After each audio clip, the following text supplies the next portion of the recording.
मुझे नहीं पता मेरा क्या होगा, लेकिन मेरा ईमान, मेरा काम कहता है, मेरा फर्ज कहता है कि आपको सच से रूबरू कराऊं। आयुष्मान योजना जो प्रधानमंत्री की भावी योजना है, जो उनका ड्रीम प्रोजेक्ट है, जिसमें वो दावा करते हैं कि गरीब से गरीब परिवार को 5 लाख रुपए का हम मदद करते हैं, उसमें एक ही नंबर पर लगभग 7 लाख लोगों को फायदा मिला है। और लाखों परिवार ऐसे हैं जिसमें 11 से लेकर 50 लोग मेंबर हैं। यकीन करेंगे आप, कल अमित शाह संसद में मजाक कर रहे थे, 2G घोटाला, 3G घोटाला, कोयला घोटाला। 9 साल से उनकी मजबूत सरकार है, किसी को जेल में नहीं डाला। कहने का मतलब ये है कि टीवी अखबार के दम पर आपको जोकर बनाया जा रहा है, इस देश के नागरिकों से झूठ बोला जा रहा है। अगर जिस घोटाले की अमित शाह चर्चा कर रहे थे तो सबको जेल में डालिए, लेकिन ये जो आयुष्मान वाला जो कार्ड आया है, संसद में जो रिपोर्ट रखी गई है, कोई टीवी अखबार नहीं दिखाएगा। मैं फिर कह रहा हूं, इस देश की जुडिशियरी या टीवी अखबार या इस देश का सिस्टम तभी काम करता है संवैधानिक तरीके से या बेईमान होकर, जब मामला किसी SC ST OBC Bahujan Samaj या किसानों पर हो। बाकी तो सब ठीक है, राम राज्य है। दूसरी बड़ी खबर है, सोचिए, संवैधानिक अधिकार है सरकार को, वो किसी भी तरह के अध्यादेश ला सकती है, सुप्रीम कोर्ट का फैसला बदल सकती है। इस मामले में तो इस देश के जितने मंत्री, प्रधानमंत्री, मुख्यमंत्री हुए हैं, वो सब दोयम दर्जे के साबित हो रहे हैं मोदी के सामने। उन्होंने अभी कानून SC ST एक्ट को भी सुप्रीम कोर्ट ने खारिज किया था, मोदी जी ने कानून बदला, थैंक यू। अब जाकर उन्होंने अरविंद केजरीवाल पर अध्यादेश लाकर कानून बदल दिया, थैंक यू। अब उन्होंने चुनाव आयोग को लेकर, इस देश में चुनाव आयोग कम बेईमान नहीं रहा है। जिस TN सेशन को आप सबसे ज़्यादा ईमानदार कहते हैं, बहुत लोग को मिर्ची लगेगी, आप मोदी के विरोध में मक्खी मत निगलिए। इस देश के सुप्रीम कोर्ट और ये तमाम संवैधानिक संस्थाओं ने बहुजन समाज को बहुत बर्बाद किया है। मायावती के खिलाफ चुनाव आयोग ईमानदार हो गया था, लालू यादव के खिलाफ चुनाव आयोग ईमानदार हुआ। सुप्रीम कोर्ट से आदेश आते हैं बहुजनों के खिलाफ, रिजर्वेशन के खिलाफ, पार्कों के खिलाफ। नोएडा में जो पार्क बन रहे थे, लखनऊ में पार्क बन रहे थे, एक कोर्ट ने यह आदेश दिया कि जिनको सजा हो जाएगी 2 साल से, उनकी सदस्यता गई, सारे बहुजन उसी में लपेटे जा रहे हैं। उसको अध्यादेश लाकर बदलना था, उस फैसले के, सुप्रीम कोर्ट के फैसले को। राहुल गांधी बहुत हीरो बन रहे थे। अब मोदी जी ने तय कर लिया है कि वो सुप्रीम कोर्ट के वो तमाम फैसले बदलेंगे जिससे उनको नुकसान हो रहा है। ये बात हर सरकार को करनी चाहिए जो चुन कर आती है, लेकिन बहुजन लीडरशिप वाली पार्टियों में दम कहाँ है, सोचने की ताकत कहाँ है, और उनके पास सलाहकार कहाँ है। मैं मोदी जी को सचमुच वोट दूंगा अगर वो एक काम कर दें, उनमें दम है तो कोलेजियम सिस्टम खत्म कर दें और जुडिशियल कमीशन ला दें, हाई कोर्ट सुप्रीम कोर्ट के जजों की जो भर्ती, लेकिन ये नहीं कर पाएंगे।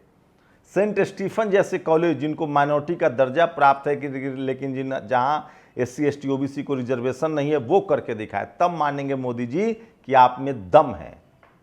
चुनाव आयोग में खबर यह आ रही कि सरकार बिल ला रही है जिसमें चुनाव आयोग में जो अभी तक सुप्रीम कोर्ट ने कहा था कि चुनाव आयोग के जो भर्ती होगी, प्रमुख का जो चयन होगा, उसमें प्रधानमंत्री, लीडर ऑफ अपोजिशन और सुप्रीम कोर्ट के जज होंगे, चीफ जस्टिस होंगे। मोदी सरकार अब इसको बदलने जा रही है। उन्होंने कहा है कि प्रधानमंत्री, उनके द्वारा जो नॉमिनेट एक कैबिनेट मिनिस्टर और लीडर ऑफ अपोजिशन होगा। संविधान सबसे ऊपर है, सुप्रीम कोर्ट के आदेशों को पलटने की ताकत है संसद में, लेकिन ये काम बहुजन नहीं कर पाते हैं। खैर, और आज फूलन देवी की जयंती है। सोचिए, एक निहत्थे नेता को जो बुद्धिस्ट बन चुकी थी, जिन्होंने जेल की सजा काटी, जिनको दुनिया की सबसे बड़ी मैगजीन टाइम मैगजीन ने वीरांगना का दर्जा दिया, उस निहत्थे महिला को जब वो संसद से लौट रही थी 22 साल पहले, एक डरपोक ने उन पर गोली चला दी, उस महिला पर जिन्होंने बंदूक उठाना छोड़ दिया था। काश उस बिहार की बेटी को पता होता कि ऐसे लोग भी घूरते हैं तो वो कभी हथियार न छोड़ती। नमस्कार, मैं शंभू कुमार सिंह और आप देख रहे हैं नेशनल दस्तक। ये वो तमाम बड़ी खबरें हैं जिसका विश्लेषण मैं बता देता हूँ। टीवी अखबार से दूर ही रहिए। सोचिए, टीवी अखबार की क्या हालत थी आपको पता ही था। अब संसद टीवी में जब विपक्ष के नेता बोलते हैं तो दिखते स्पीकर हैं, और जब सत्ता पक्ष के लोग हंगामा करते हैं तब वो दिखते हैं, जब वो बोलते हैं तो दिखते हैं। तो काश बहुजन नेताओं को इतनी समझ हो जाती और वो मीडिया मैनेजमेंट सीख लेते। फिलहाल आकाश आनंद ने तो इंटरव्यू देना आप शुरू कर दिया है। सबसे पहली खबर जो मैं चाहता हूं शुरू से ही बताऊं, तब आऊंगा भ्रष्टाचार पर। कल आदिवासी दिवस था, प्रधानमंत्री का एक ट्वीट इस देश की महामहिम राष्ट्रपति के नाम से ही कह देती, क्रेडिट ही ले लेते। चलिए, उन्होंने नहीं किया। हरियाणा में जाट किसानों ने दम दिखाना शुरू किया। उन्होंने कहा है कि हम भाईचारा खत्म नहीं होने देंगे, और खासकर सुरेश कौथ इसको लेकर आगे बढ़ रहे हैं। महान वीरांगना, पापियों की विध्वंसक, अत्याचारों के विरोध में दानवों के सिर पर पीतल भर देने वाली भारत माता की सच्ची प्रतिबिंब फूलन देवी जी को जयंती पर नमन। आज अगर हमारे बीच होती तो मणिपुर जाकर उनका इलाज करती और सदन में धारती। आज बहुजन समाज के लोग नहीं। और सोचिए, संसद टीवी के कैमरामैन को सारा कैमरा स्पीकर के सामने रखना चाहिए, बाकी सदस्यों को अब घर बैठकर फ़ोन से बहस कर लेनी चाहिए। सारे निकम्मों को संसद टीवी और डीडी न्यूज़ में भर लिया गया है। तो सोचिए, मीडिया में जो लोग बैठे हुए हैं वो क्या क्या करते हैं। चुनाव आयोग को पूरी तरह से प्रधानमंत्री के हाथों की कठपुतली बनाने का नया हथकंडा।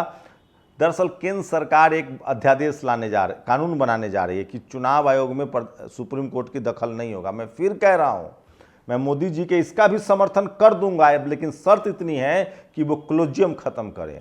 हाई कोर्ट, सुप्रीम कोर्ट में जो जजों की भर्ती होती है, अगर मोदी जी में दम है तो उसको खत्म करें। सेंट स्टीफन जैसे कॉलेज में रिजर्वेशन इंप्लीमेंट करें, जिनको माइनॉरिटी का दर्जा है। ये सब मोदी जी के बस की बात नहीं, वो अपने फायदे वाली चीज़ कर रहे हैं। लेकिन मोदी जी के आलोचक का मतलब ये है कि सही काम को सही गलत मत कहिए। इस देश में सुप्रीम कोर्ट और हाई कोर्ट मनुवाद का अंतिम किला है, जिसका ढहना जरूरी है। एक देश के कानून मंत्री रिजिजू को इसलिए बलि देना पड़ा क्योंकि वो कॉलेजियम सिस्टम खत्म करना चाहते थे। इसी सुप्रीम कोर्ट, हाई कोर्ट से लालू यादव, मायावती, तमाम बहुजन नेताओं के खिलाफ फैसले आते हैं, लेकिन ये लोग डरते थे, उसके फैसले नहीं बदलते थे। संवैधानिक प्रावधान है कि कानून बनाने का अधिकार संसद को है, सुप्रीम कोर्ट को नहीं है। इसलिए अगर संसद के पक्ष में कोई काम करेंगे मोदी जी, भले उनका फायदा हो, तो भी मैं उनके इस बात की मैं आलोचना नहीं करूंगा। शर्त इतनी है कि वो अगर सुप्रीम कोर्ट से इतने ही नाराज हैं और सुप्रीम कोर्ट के हर फैसले को वो बदलना चाहते हैं, तो कम से कम संसद में कॉलेजियम को लेकर तो कानून लाए। वो आखिरी किला है जो ढहना बहुत ज़रूरी है, नहीं तो माना जाएगा कि मोदी जी ये काम सिर्फ और सिर्फ अपने फायदे के लिए कर रहे हैं। चुनाव आयोग की विश्वसनीयता पहले ही खतरे में है, इसके बाद तो और कोई भरोसा नहीं करेगा। वैसे चुनाव आयोग तभी ईमानदार होता है, सुप्रीम कोर्ट से तभी फैसले आने लगते हैं जब SC ST OBC के खिलाफ फैसला हो। तो अब मुख्य चुनाव आयुक्त में हो सकता है कि सुप्रीम कोर्ट के जो जज हैं वो न रह पाए। देखते हैं आगे क्या होता है। सरकार ने फैसला किया है कि वो बिल लाएगी। तो ये सबसे बड़ी खबर है। चुनाव आयुक्तों की नियुक्ति से CGI को बाहर करने की नरेंद्र मोदी की कोशिश बताती है कि चुनाव जीतने के लिए आयुक्तों को सरकारी होना जरूरी है। इंडिया से इतने डर गए थे कि नॉर्थ कोरिया के कानून से प्यार हो गया। विपक्ष का ब्लैकआउट, क्या संसद टीवी के अधिकारी सरकार के दबाव में हैं, काम कर रहे हैं? संजय सिंह ने ट्वीट किया। मायावती जी ने बड़ा ट्वीट किया है कि जाति जनगणना को हरी झंडी मिल गई है, बिहार में हो रहा है, सुप्रीम कोर्ट की हरी झंडी है, तो यूपी में भी कराया जाए। ये काम मोदी जी करवा दे, नहीं करवाएंगे। मैं फिर कह रहा हूं, इस देश में जो कांग्रेस हो या बीजेपी हो, जो बहुजन के फायदे वाले काम हो, ये दोनों नुक्ताचीनी करते रहे हैं। वैसे कांग्रेस के इतने पाप हैं जिसको बीजेपी अब भुना रही है।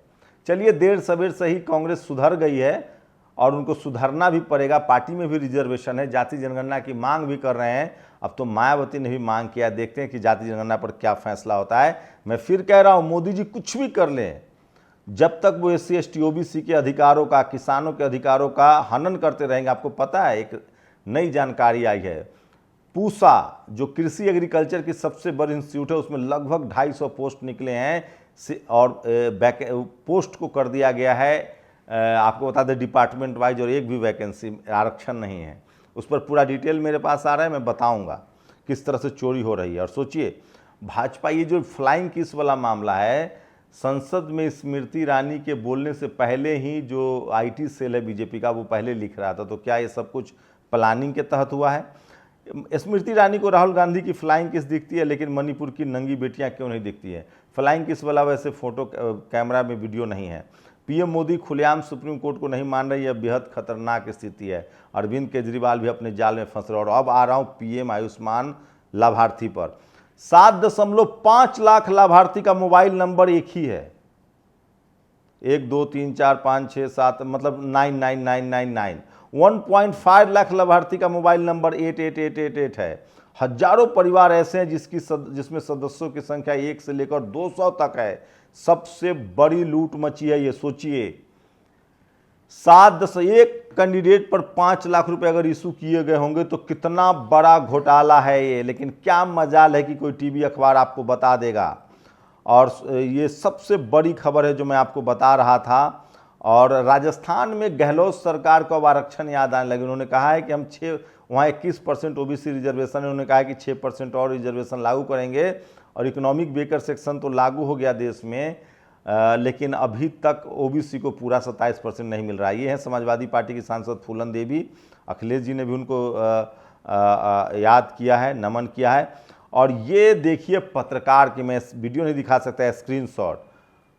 महाराष्ट्र में शिवसेना के नेताओं पर आरोप है, जो एकनाथ शिंदे वाला गुट है, कि एक पत्रकार हैं, उन्होंने कुछ सवाल पूछे थे। एक मुख्यमंत्री एकनाथ शिंदे की पार्टी के कार्यकर्ता कम गुंडे ज़्यादा एक पत्रकार को पीटते हुए। पत्रकार का कसूर इतना था कि उसने 8 साल की रेप पीड़िता को न्याय दिलाने के लिए आवाज़ उठाई थी और स्थानीय विधायक से कठिन सवाल पूछ लिए थे। स्क्रीनशॉट देखिए। एक वक्त था जब सीएजी की रिपोर्ट पर हंगामा हो जाता था, लेकिन अब चैनलों के मुंह पर नोटों की गड्डियां बंद गई है, कोई सवाल नहीं करेगा। और सोशल मीडिया पर लगातार वायरल है कि प्रधानमंत्री बिल ला रहे हैं, मुख्य चुनाव आयुक्त को में सिर्फ उनकी चलेगी। तो संदीप महाजन नाम के इस पत्रकार की पिटाई भी सोशल मीडिया पर वायरल है। सीएजी की खबर सोशल मीडिया पर वायरल है। कई बार आपकी बदकिस्मती साथ चलती है। आप जब सोचने लगते हैं ना कि सब कुछ ठीक है, सोचिए मोदी जी को अंदाज़ा नहीं होगा कि जो डिजिटल मीडिया के पर बैठकर वो 2014 में आए थे, टीवी अखबार कंट्रोल कर लिया, वही डिजिटल मीडिया उनके खिलाफ हो गया है। वित्त मंत्रालय ने संसद में बताया कि सरकारी और प्राइवेट बैंकों ने मिलकर, ये भी सबसे बड़ी खबर है, 35,000 करोड़ रुपए वसूले। आपसे जो एसएमएस के पैसे लिए जाते हैं और आपसे जो कम, जो आपके बैंक अकाउंट में जब आपका मिनिमम बैलेंस होता है, तो एटीएम चार्ज 8,000 करोड़ सोचिए, और एसएमएस चार्ज 6,000 करोड़, और मिनिमम बैलेंस का 21,000 करोड़, टोटल 35,000 करोड़ रुपए आपके पैकेट से निकल गए, आपको पता नहीं चला। मिनिमम बैलेंस का, एटीएम चार्ज का और एसएमएस का। भाई साहब गज्जब की लूट है इस सरकार में, और ये गज्जब है। आपके पैसे से गए हैं, आप लोग सोचिए। आप सोचिए किस स्तर का डर है। राहुल गांधी को बिल्कुल नहीं दिखाया गया है, सोशल मीडिया पर वायरल है। प्रकाश राज ने कहा कि ये स्मृति ईरानी को फ्लाइंग किस से नाराज हैं, लेकिन हमारी मणिपुर की बेटियों के साथ जो हुआ उससे नहीं। सोचिए उसी संसद में ब्रजभूषण सिंह बैठे, उन्होंने तो एक आर्टिकल लिख दिया है कि महिलाओं को गले लगाना हैरेसमेंट नहीं है। सीएजी की रिपोर्ट है 43,000 परिवारों में सदस्यों की संख्या 11 से 50 है। और 9988 ये नंबर लक्की नंबर है। 96,000 लाभार्थी हैं, 1.4 लाख, 7.5 लाख, 8 लाख, मतलब लगभग 10 लाख। 10 लाख में 5 लाख से गुना कर दीजिए, कितना लाख करोड़ का घोटाला है। जीरो आप गिनते रहिए। जो आज सोशल मीडिया पर खबर है, गहलोत जी 40 लाख स्मार्टफोन बांटने जा रहे हैं राजस्थान में महिलाओं को। चलिए एक अच्छा कदम है। और 43 विभाग दबा गए कमाई एवं खर्चा, यूपी सरकार को नहीं दिया है रिपोर्ट। और शरद पवार में प्रधानमंत्री की बनने की क्षमता थी, लोग पूछ रहे हैं कि नेहरू जी में भी, आडवाणी जी में भी बनने की क्षमता थी। और स्मृति ईरानी पर आरोप लग रहा है कि वो ध्यान भटकाने के लिए। एक महिला अधिकारी ने किस तरह से एक बच्ची को थप्पड़ मारा बनारस में, वो भी सोशल मीडिया पर वायरल है। हम तस्वीरें नहीं दिखा सकते मारपीट की। फूलन देवी आज सोशल मीडिया पर भरी हुई हैं। तो सबसे बड़ी जो खबर है, सोचिए कितना बड़ा स्कैम हुआ है, आप कल्पना नहीं कर सकते हैं। इस स्कैम का आप अंदाज़ा लगाइए कि मुकेश सहनी का ये तस्वीर जरूर देखिए, और जो उन्होंने सोशल मीडिया पर शेयर किया है, वो लगातार यात्रा निकाल रहे हैं। और मैं इसलिए कहता हूं कि सोशल मीडिया ही सच्चा मीडिया है, सोशल मीडिया ही बहुजन मीडिया है। और आज पूरा बहुजन समाज फूलन देवी को याद करे। और सबसे बड़ा स्कैम सीएजी की रिपोर्ट में आया है आयुष्मान योजना में। इस पर कोई टीवी अखबार सरकार की कोई जिम्मेदारी नहीं है। और चुनाव आयोग में अब सुप्रीम कोर्ट के जज बाहर होंगे। मोदी जी काश कोलोजियम आप हटा देते तो हम सब भी आपके मुरीद होते। शुक्रिया। नेशनल दस्तक की आपसे गुजारिश है कि अगर इसको बचाना चाहते हैं तो नेशनल दस्तक को सब्सक्राइब करने के लिए रेड कलर के सब्सक्राइब बटन को दबाएं, फिर बेल आइकन की घंटी दबाएं। नेशनल दस्तक को बचाने के लिए बहुत जरूरी है कि हर खबर को शेयर करें, लाइक करें, कमेंट जरूर करें।